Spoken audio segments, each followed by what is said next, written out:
Hi guys! Welcome back to our YouTube channel.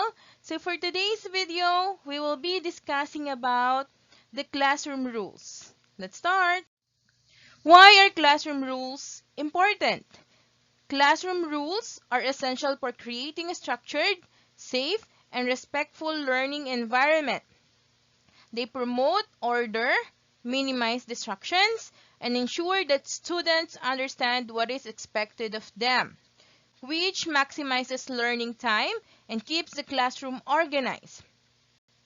Rules also teach responsibility by holding students accountable for their actions while fostering fairness and equality by setting clear boundaries for everyone.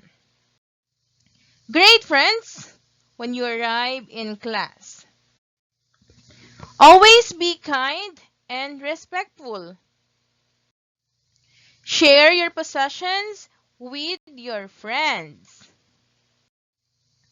Respect the rights of others. Listen when your teacher is talking.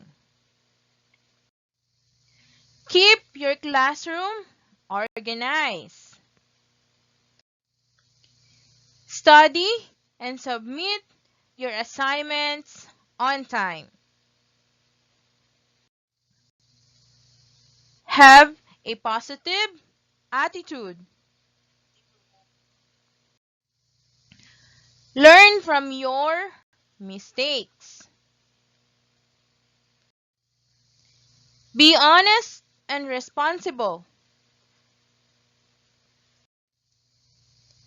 Have fun learning. When you obey the rules, you'll notice the harmony you share with your friends. Thank you so much guys for learning us today. I hope to see you on our next video. Please don't forget to like, share, and subscribe our YouTube channel. Bye-bye!